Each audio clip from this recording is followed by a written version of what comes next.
En Ripley nos movemos con la exactitud de un reloj. Porque para que tu pedido llegue en 24 horas, en cada caja viajamos todos. En Ripley.com.pe cumplimos con nuestro compromiso contigo.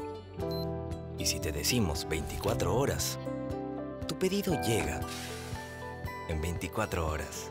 Ripley 24 horas. Tiempo real, tiempo Ripley. Y justamente llega el doctor Cristian Salas, a quien todo el mundo conoce, ex procurador anticorrupción, que seguramente nos va a ilustrar sobre la materia. ¿Qué tal, doctor? Don Chema, muy buenos días. Gracias por la cordial invitación. Gracias a usted por venir, y justo llega en este momento. Y es que el otro día yo decía que, por supuesto, no todos somos iguales ante la ley en el Perú. El presidente no es igual a mí. A mí nadie me va a argumentar de que yo responda por escrito, yo voy a no sé, tengo que ir o ir. Y ahora el argumento es que no se le puede investigar. Porque como no se le puede acusar, ¿para qué investigar?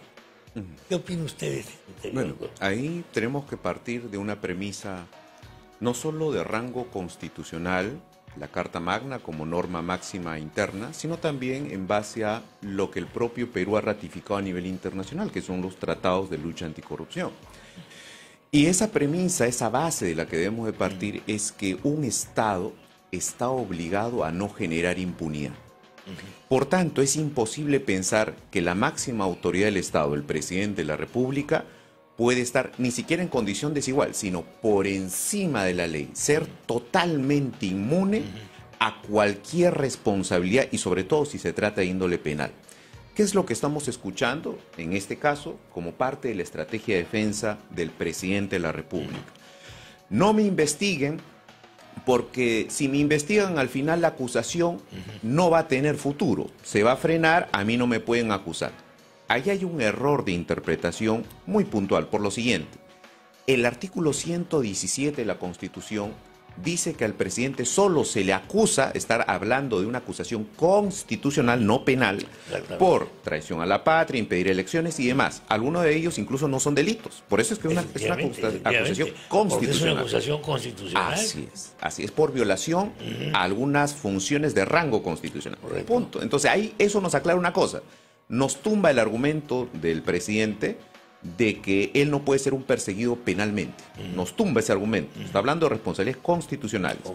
Contrarius sensu, ¿qué significa? Si hacemos una interpretación contraria, el presidente sí puede ser investigado, lo que no puede ser es acusado constitucionalmente. Y uno diría, bajo la noción del presidente de la República, es ¿y para qué me investigan si no me pueden acusar? Ese es el razonamiento, pues. Se investiga para asegurar. Ese es un término que nadie está utilizando. A ver. ¿Asegurar qué cosa? Asegurar los datos inmediatos que hoy se pueden recabar y que luego se aseguran, se resguardan para futuro, para cuando él, o sea, vacado, o sea, destituido, o se le pueda recién procesar judicialmente. Pero hoy se tiene que investigar para recabar y asegurar estos elementos urgentes, estos datos probatorios. ¿Qué pasa si de aquí a 5 años o 4 años, o a 2 meses, cuando vaquen al presidente, qué pasa si matan a uno de los testigos? Claro. ¿Qué pasa con esa declaración? ¿Qué pasa con esos documentos que de pronto en unos meses pueden ser quemados, desaparecidos? Hoy se tienen que recuperar. ¿Y cómo lo hago oficialmente? A través de una investigación preliminar. Que más adelante recién se lo pueda acusar, eso es otra cosa. Entonces, creo que si partimos de esa noción, de esa lógica, vamos a entender perfectamente que este tipo de pedido va a ser descartado. ¿Cómo elijo ante quién presento este recurso? No, es por un tema de competencia y turno. En este caso, siendo el fiscal de la Nación quien desarrolle la investigación, tiene que ser un juez de investigación preparatoria supremo el que conozca este pedido. O sea, no es el caso de que yo puedo recurrir a un juez que me lo saco de la manga por ahí perdido para presentarlo, ¿no? No. Incluso eso se manejaba mucho, nos acordamos, en los habeas corpus, que uno lo presentaba en provincia, a su antojo. No, ya incluso eso cambió. Pero aquí estamos ante una tutela presentada ante un juez competente, que es el doctor Checkley. Bueno, entonces vamos a... ¿Cuánto puede tardar el juez en dar su veredicto? Según la norma, puede hacerlo de inmediato o en 48 horas. Inmediato 48 horas. De manera que estamos, yo creo, en un momento histórico en este momento. No sé qué opina usted. Sí, sin duda, sin duda. Yo de repente estoy dramatizando un poco. Es un momento histórico porque es para ver si somos o no somos una democracia. Es decir, si todos somos o no igualdad en la ley, y si los gobernantes tienen responsabilidad o no tienen responsabilidad. Así es, y estamos, ¿responden ante la sociedad o se quedan callados? Estamos ante Ese un es el problema. momento crítico. ¿Por qué? Una crisis, ojo, no derivada de la investigación. No, claro, Las autoridades cumplen su función, claro. pero es crítico por la propia conducta del presidente y sus altos funcionarios, que están haciendo todo para no ser transparentes, pese a todos los indicios, no dar explicaciones concretas y razonables, y sobre todo para evitar ser investigados. Sí, claro. El objetivo de una investigación no es acusar.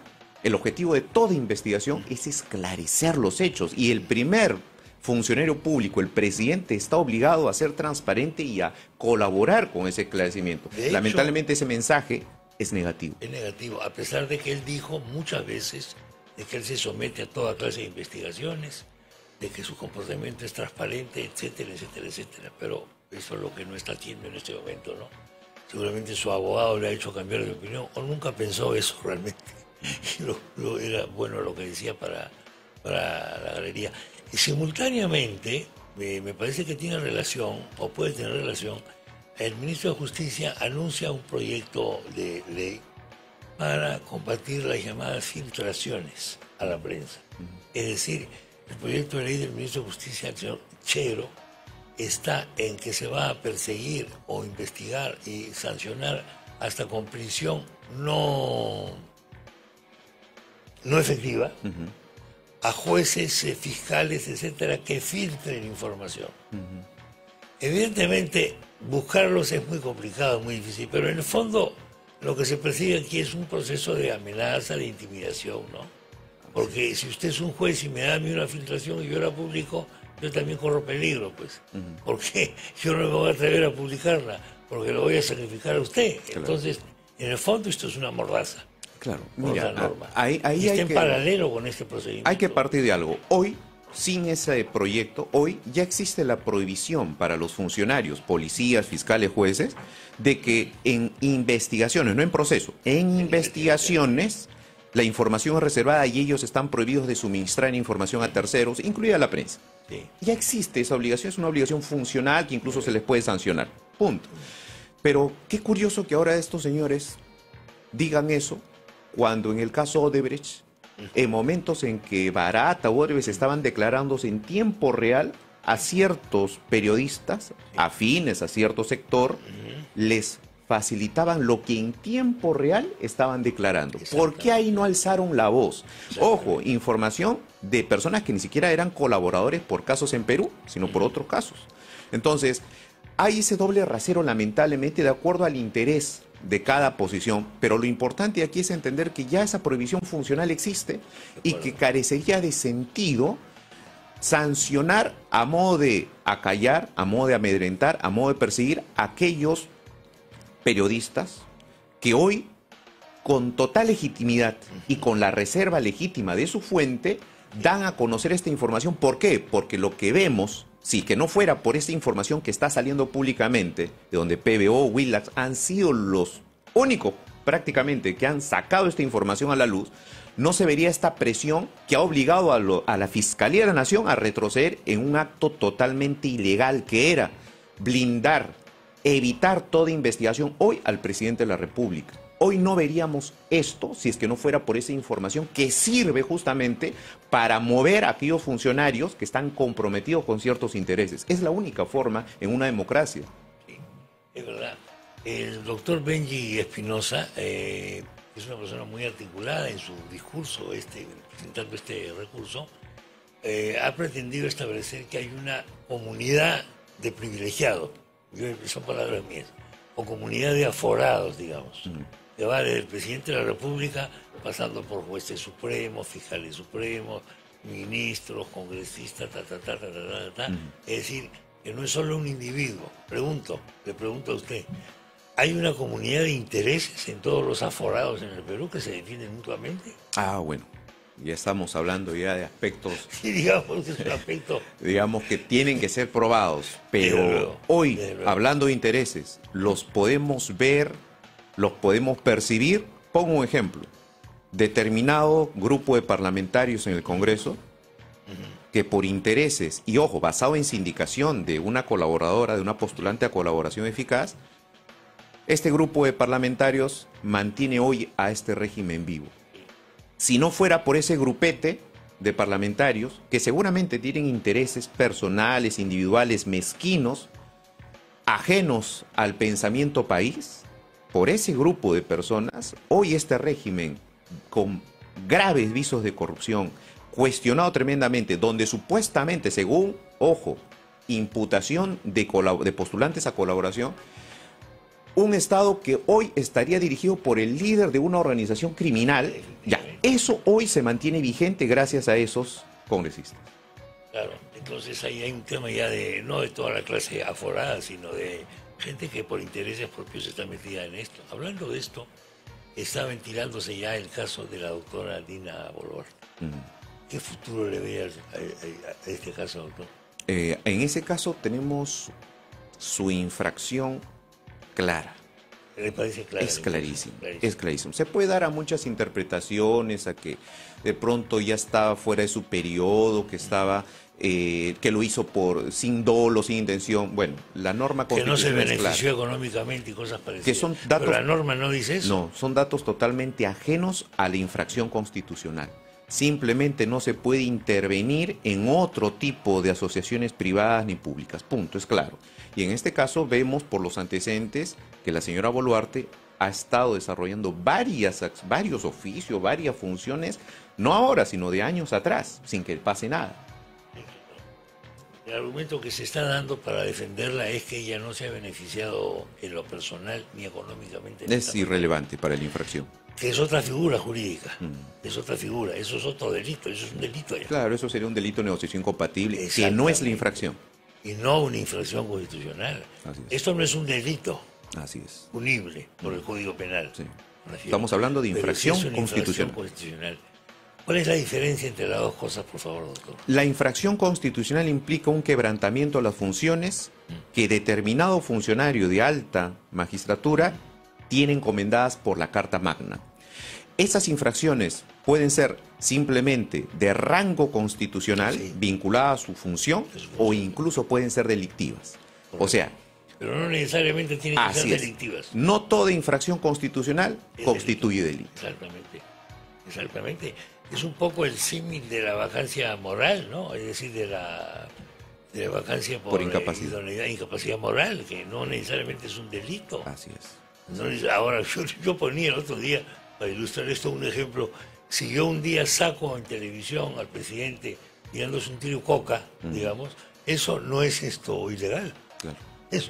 Está consumiendo. Pero un presidente no puede hacer eso, pues. Claro. Lo siento mucho, señores, pero no se puede hacer eso. Así es. Y en el caso de la doctora Dina Boluarte, no digo que sea un tiro coca, es un ejemplo de lo que he puesto, pero nadie le está diciendo que se ha enriquecido ilícitamente por ser presidenta del club provincial. Ha faltado a la restricción constitucional. Será materia de otra cuestión.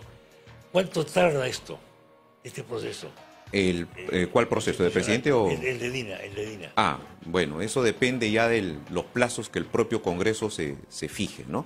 Esperemos que se haga antes del cierre de esta legislatura. Esperemos eso. Porque ya nos falta mucho para esto y nos embarcamos ya en otro tema que es las negociaciones para ver la mesa directiva del Congreso, etcétera, etcétera, etcétera. Imagínese usted, vamos a ser un poco malvados, que hubiese ganado Perú. De repente no estábamos conversando estas cosas. Claro, sí. De repente estábamos escuchando un larguísimo discurso de alguien diciendo que el triunfo del Perú se debe a que por fin el pueblo ha llegado al poder y el fomente el deporte y todo lo demás. No me extrañaría, dicho sea de paso. Un aprovechamiento político de un deporte tan querido por la mayoría de los peruanos, ¿no? Tan popular como ocurrió en la época de Martín Vizcarra. Sí, evidentemente. Siempre se presta esto para este tipo de manipulación. Ahora, la gente se da cuenta también, ¿no? Sí, sirva esto, esta derrota futbolística, sirva para que asumamos conciencia país. Para que veamos que si bien nos puede unir el fútbol, también nos puede unir el pedido de justicia, el pedido de un Estado honesto, que en este caso, a través de un proceso judicial, a través de una investigación penal, se puede lograr. Y ojalá que la gente entienda esto y empujemos a que esto avance, que se esclarezca y que no permitamos que alguien tan cuestionado, con visos de corrupción, presunto líder de una organización criminal, hoy siga en el poder utilizando presuntamente sus tentáculos? Lo de presunto líder de una organización criminal es algo que no se le ha ocurrido a nadie de la oposición ni político. Es un informe de una fiscal, es una hipótesis de una fiscal. Sí. ¿Qué tiene que pasar en el cerebro de una fiscal o un fiscal para llegar a esa conclusión? Un dato objetivo. Tiene que haber un dato objetivo. Al fiscal no se le puede ocurrir o él suponer que el presidente actual de la República lidera o encabeza una organización criminal. Tiene que haber un dato objetivo. ¿A qué me refiero? Un documento, un audio, un video, una conversación, una denuncia, una sindicación. La pregunta es, ¿eso hoy existe? Sí, Sí, pues existe. Inclusive existen cosas que no hemos conocido a través de la prensa, así es. que tienen su cuadro fiscales. Así es. Yo estoy absolutamente persuadido, es una creencia, de que la resolución del fiscal Sánchez es porque él ha escuchado audios que los demás no hemos escuchado. Sí, no, es que lo que pasa, Chema, es que si nos remontamos un par de meses atrás, el oficialismo o el gobierno decía, es una versión sin pruebas. Sí. Incluso algunos medios periodísticos adeptos, aliados al gobierno decían, sin pruebas, Samir dijo tal cosa. Bueno, hoy ya tenemos que esas versiones se van poco a poco corroborando y consolidando. Ya tenemos gente del entorno presidencial con medidas coercitivas y otros prófugos. Ya tenemos al presidente de la República investigado por la Fiscalía de la Nación. O sea, ¿queremos esperar a que llegue una sentencia para recién vacar a este señor? Sí, no, o sea, eso es un absurdo. Es un absurdo. Es una tragedia, pues. Y demostraría que el sistema político del Perú no sirve para lo esencial, ¿no? Así es. Para lo esencial. Significaría que el filtro constitucional no sirve. Claro. Y el filtro constitucional es el Congreso. Es el Congreso. La única forma de permitir que la investigación pase al siguiente nivel, que es ya el proceso judicial, todavía no estamos en proceso judicial, estamos en una investigación preliminar, para pasar un proceso judicial, Castillo no tendría que estar como presidente. ¿Y quién determina eso? El Congreso. Porque hay que recordarle al público lo que usted acaba de decir. Estamos en los principios de una investigación fiscal que ya está arrojando unos resultados tremendos. Esto dará lugar a una acusación fiscal probablemente y recién ahí se podrá comenzar o no un proceso judicial, etcétera, etcétera. Pero que tenemos estos elementos, sí. ¿Pensaba usted que este deterioro se iba a producir de manera tan rápida? Sí, sí, sí pensaba. Desde la campaña. O sea, ¿qué le hizo pensar en la campaña? Primero, los antecedentes del grupo que rodeaba a Pedro Castillo, que era a todas luces un personaje creado. Pedro Castillo, a todas luces, como político, lo que se puso encima no fue el atuendo de un ciudadano común y corriente, un ciudadano de pie. Lo que se puso encima fue un disfraz.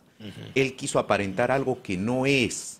Él es un profesor, un sindicalista, alguien que se ha dedicado a eso. No es un campesino, no es un rondero. No, sí. Campesino, entonces, concepto, por favor. Eso obviamente genera sospechas y cuando uno ve su entorno y ve gente, exfuncionarios de gobiernos regionales de Junín y todas las denuncias que había alrededor de ello, y eso lo conozco bien porque justo en la época que fui procurador anticorrupción nosotros cuestionamos mucho los gobiernos regionales. Correcto. Así que desde ahí surge ese conocimiento.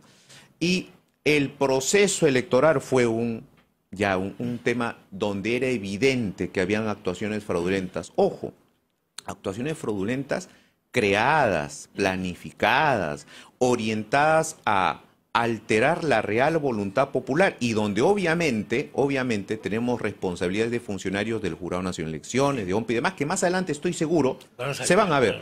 Aquí en el Perú hay mucha corrupción, pero algo bueno del Perú es que siempre se conoce todo.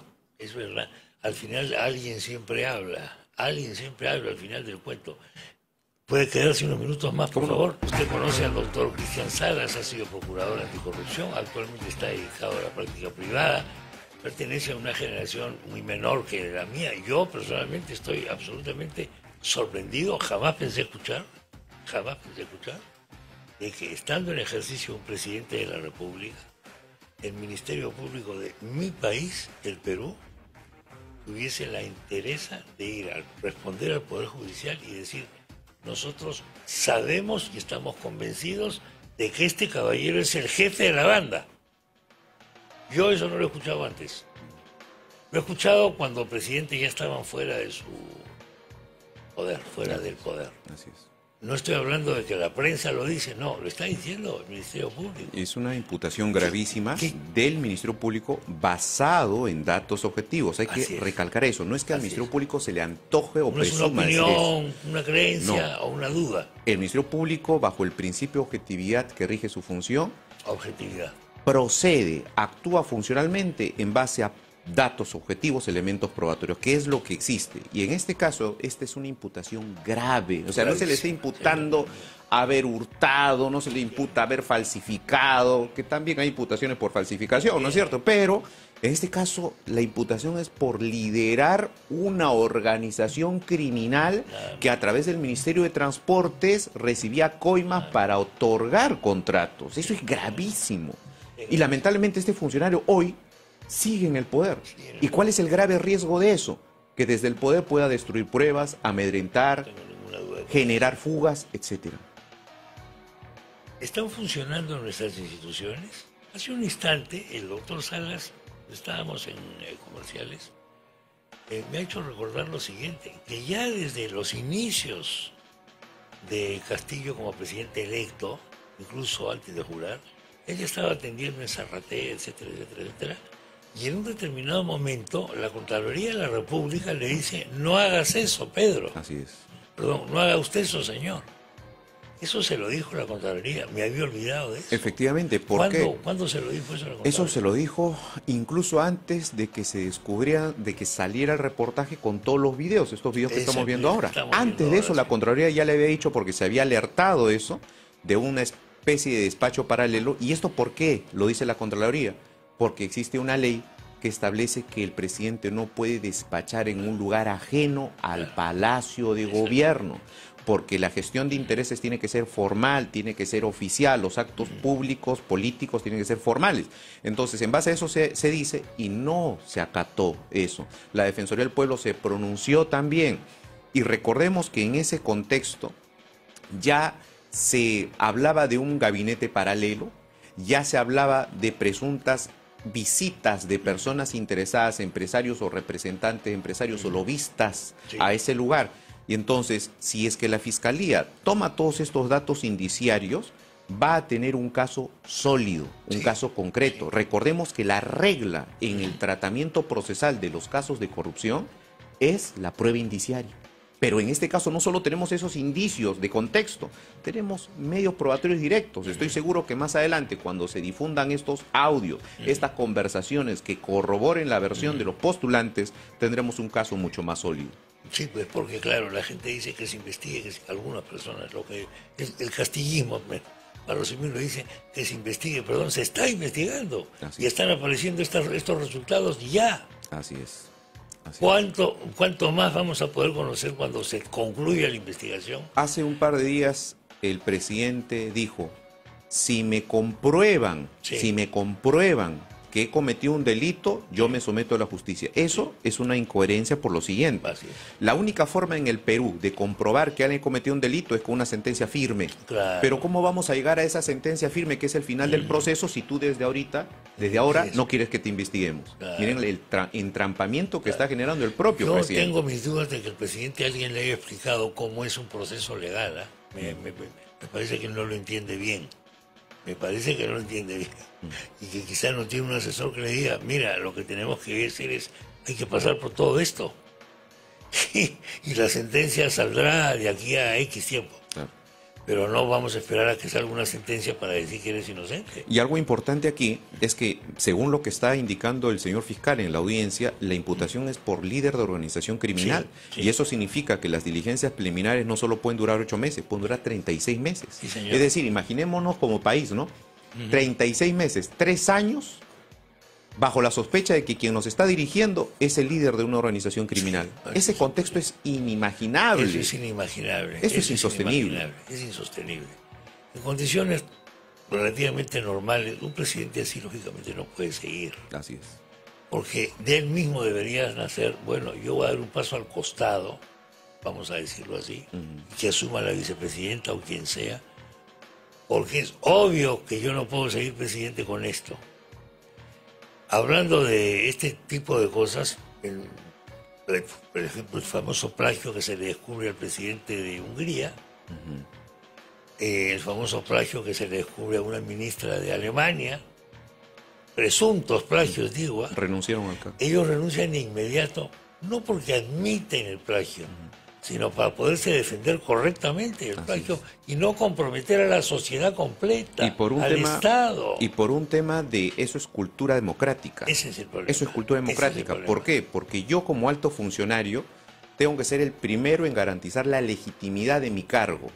Exactamente. Yo tengo que Entiendo, garantizar que soy entiendo. legítimo en el cargo. Entiendo. ¿Por qué? Porque cuando un funcionario público de alta investidura pierde legitimidad, ¿qué pasa con la población? Ah, no, ya. Desconfía, no acata, no obedece y se genera un caos en una democracia.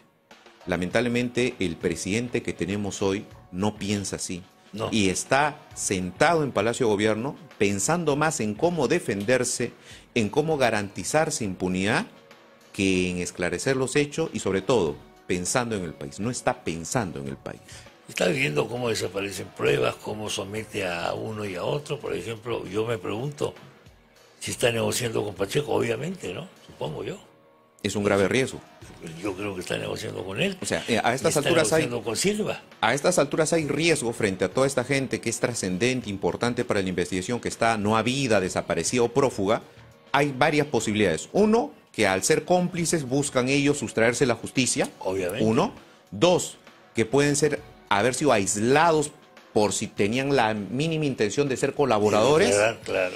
Que puedan estar siendo amedrentados, sobornados, se les esté garantizando otra identidad en otro país, etcétera, o que puedan ser incluso eliminados. Ese grave riesgo hoy lamentablemente está latente. Y por eso es que el presidente no puede seguir en funciones mientras es investigado por el Ministerio Público. No puede, porque tiene superpoderes. Y lo que ha pasado con el exministro Silva es una muestra de ello. La información que circula oficialmente y formalmente del Ministerio Público al Poder Judicial, del Poder Judicial a la Policía, lamentablemente en algún momento va a ser conocida por el mandatario, Sí, que es el más cuestionado, que es el investigado. Obligatoriamente. Entonces, desde ahí pues se pueden gestar. Conocimiento privilegiado, en fin, Así es. tantos privilegios que tiene este caballero, ¿no? Así es. Y sobre todo la desconfianza que tenemos todos de que los cumpla para el bien del país. ¿Es usted optimista o es pesimista? Optimista siempre. ¿Por qué? Yo soy una persona feliz y sin optimismo no hay felicidad. Sin optimismo no hay Así es, felicidad. y es básicamente por nuestra historia. Como le decía hace un momento, en el Perú hay mucha corrupción, nuestros gobernantes han estado siempre involucrados, investigados, procesados, otros condenados por corrupción o demás actos funcionales. Y pese a que pueda ser siempre negativo ver la cantidad de casos de corrupción que tenemos, lo positivo es que en el Perú siempre se descubren las cosas. Ok. Pasa el tiempo y vemos a un señor que era el más popular aprovechándose de diversas falencias y tragedias en el país, como era la pandemia, finalmente ser vacado, como era Vizcarra. Algo que era impensable meses atrás. O sea, un tipo tan popular que se vendía como el mejor presidente y demás. El zar de la lucha anticorrupción, recordemos, aprovechando los casos Odebrecht y demás, terminó vacado. Porque se descubren las cosas. Eso es lo bueno de nuestro país. Que felizmente, aún como democracia, podemos lograr esto. Podemos evidenciar casos de corrupción y por más poder que se tenga, esa es otra premisa, el poder siempre es momentáneo. Es momentáneo. Así es. Pero el que tiene poder no lo entiende o el poder es una droga que te parte el cerebro por la mitad No. y no te deja pensar fríamente. El problema no es el poder, el problema es la persona. El problema es La persona. El principal filtro, la barrera, que es una línea delgadita, pero poderosa, de una persona para en el poder no caer en la tentación de la corrupción, es tu formación, tu ética, tu formación como persona. Y eso no te lo enseña la universidad ni nada. ¿Lo han intentado sobornar usted Muchas veces. con plata? Muchas veces. No solo con temas de dinero, sino con presiones de diversa índole. Presiones. Se da muchas veces en el cargo público. Hazlo por el país, no te metas en lío, la democracia peligra, ese tipo de Sí, cosas. sin duda. Sin Hay duda. muchos razonamientos de ese tipo siempre, Así es, ¿no? así Siempre, es. ¿no? Sí. Pero bueno, Esto- depende de uno. no renuncies, tranza esto, quédate porque va a venir otro que lo va a hacer peor. Es otro argumento típico, ¿no? Sí. O todos somos así. O todos somos así. Si tú no lo haces, otro lo va a hacer. Un baño de realismo. Le han pedido que sea realista a usted. Así es. Sí, no, pero o sea, la realidad no es esa es la ilusión. La ilusión es, deja que todo fluya, no va a pasar nada. No, sí pasa. Y sí pasa. Sí pues. pasa. Porque al final hay alguien que siempre habla, alguien termina hablando. Porque es crimen. Porque estamos en esta gente está entre delincuentes y el delincuente no sabe de lealtad. No estamos ante agrupaciones vinculadas por una ideología, una alta visión grupal. No, estamos ante intereses mezquinos y entonces si formamos parte de una organización criminal, si no me das lo que yo considero, si no me das esa obra, si no me das el monto de dinero, la coima, etcétera, pues yo hablo. Y así han caído muchos políticos, muchos gobiernos regionales, alcaldes y demás han caído porque el postor que entregó la coima al funcionario esperando que le dieran el contrato, la obra, nunca se lo dieron a otra. Ah, entonces yo hablo. Así han caído. El que pierde se venga. Así es. Se siente traicionado. Sí. O el que está acorralado. Cuando hay mucha prueba contra alguien, acorralado. Declara. Por eso la labor de investigación es vital. Sí, claro. Porque evidentemente es la diferencia entre estar acorralado puede ser el momento, pues el único momento en el que tú puedes decir la verdad. Así es. Para defenderte a ti, tu familia, si tienes hijos, si tienes esto, qué sé yo. Acorralado en el buen Cualquier sentido, cosa. ¿no? Acorralado en el sentido de que el fiscal legalmente, digamos, ha conseguido prueba en tu contra. Claro, no acorralado en el legalmente. sentido de que te amenaza. Te tengo chantajeado, Así es, te tengo o por tortura, digamos, Así es, ¿no? en que, o sea, por ejemplo, una indebida práctica de amedrentamiento que se ha apreciado en muchos casos es, si no declaras, sino contra él, te quedas preso. No, Claro. pues eso es incorrecto. No. Claro. O peor aún, ¿no? Sé en qué colegio estudian tus hijos. Cosas de ese tipo ya. Claro. Sí. Eso es entonces lo veo a usted optimista y porque alguien siempre va a terminar hablando. Sí, Es la historia, ¿eh? sí. Ya comenzaron. ¿Quién iba a pensar que la señora Martín de Pinchi iba a encontrar con tanta facilidad un video Así es. en el despacho del loco? ¿No? Es una cosa increíble. Claro. Sí. Y salió. Y a partir de ahí ha habido algo que... Ahora, la opinión pública está también esperando siempre pruebas electrónicas o electronales, ¿no? Porque Claro. dice, ¿a qué hora sale el audio? ¿A qué hora sale el otro? Pero hay cosas que no necesariamente con audios uno los puede comprobar. Ahora, el audio sí es tremendo. ¿Eh? Sí, sí. Pero hay otros medios probatorios, como pueden ser declaraciones, documentos, libros de registro de visitas, llamadas telefónicas, la ubicación de las llamadas telefónicas, los celulares, Exactamente. etcétera. O sea, hay una Exactamente. infinidad de medios probatorios que se pueden utilizar y que, por lo que estoy viendo en el caso del presidente, existen. Bueno, ahí hay un personaje sobre el cual habría que hacer un novelón que se llama Samir Villaverde. Claro. ¿Qué personaje? Tiene un buen abogado, yo estoy seguro que va a actuar correctamente. Sí, yo creo que sí también. Lo conozco al doctor Julio Rodríguez. Pero es que el hombre tiene mucha información. Porque es dueño de una empresa de, Claro. de información de seguridad. Así es. Me llama mucho la atención esto. A pesar de que ya todo se sabe, porque tenemos micrófonos pequeñísimos, chuponeos de todo calibre, etcétera, etcétera, hay gente que sigue hablando cosas por teléfono que la comprometen. ¿Qué pasa? ¿No se dan cuenta de que lo pueden agarrar? No, se dejan cegar por la mínima cuota de poder que tienen. Al mínimo. Sobre todo en lo que tenemos ahora, ¿no? La gente que tenemos hoy en el poder es gente que nunca pensó llegar ahí. Exactamente. Entonces, estas personas, al llegar y ver las arcas del Estado, al ver todo a su disposición, pues se confía y dice, mira todo el poder que tengo. Pero, reitero, todo poder es pasajero. Y todo se sabe. Lamentablemente, hemos caído en manos de este tipo de gente, pero en nuestras manos como país también está la posibilidad de rechazar esto y de obligar a que esto cambie. Se puede hacer. Felizmente, la información está saliendo. Está saliendo, es verdad. ¿Tiene alguna mínima posibilidad el juez de votar o de dictaminar a favor de Castillo, en este caso? O sea, a ver, vamos a partir. ¿El juez puede declarar fundado o infundada la tutela? Sí. jurídicamente habría un sustento para que declare fundada la tutela, a mi criterio no. No. Porque la tutela, a ver, hablamos todos de tutela, pero nadie ha definido qué es la tutela. La tutela es un mecanismo procesal que le permite solo al investigado o a su defensa cuestionar una actuación funcional. ¿Para qué ha estado ideada inicialmente la tutela? Te detienen y no te informan tus derechos. Claro. Tutela. ¿Para qué más? No te permiten conferenciar con tu abogado. Así es. ¿Para qué más? Te tienen incomunicado sin ninguna justificación. No le permiten a tu defensa revisar la carpeta fiscal o los actuados policiales. Para eso es la tutela.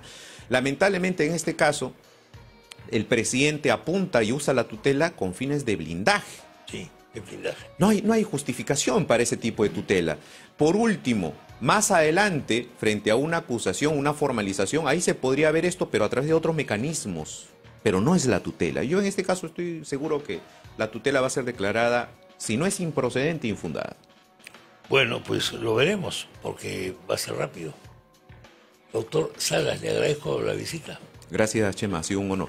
Ha sido mucho gusto tenerlo por acá y seguiremos conversando, porque siempre es importante su opinión, primero por la experiencia que tiene en la administración pública, en la esfera del poder, y segundo por su trayectoria, ¿no? Esa es la verdad. Muchas gracias. Gracias a ti. Gracias, doctor. Señoras y señores. En Ripley nos movemos con la exactitud de un reloj. Porque para que tu pedido llegue en 24 horas, en cada caja viajamos todos. En Ripley.com.pe cumplimos con nuestro compromiso contigo. Y si te decimos 24 horas, tu pedido llega en 24 horas. Ripley 24 horas. Tiempo real, tiempo Ripley.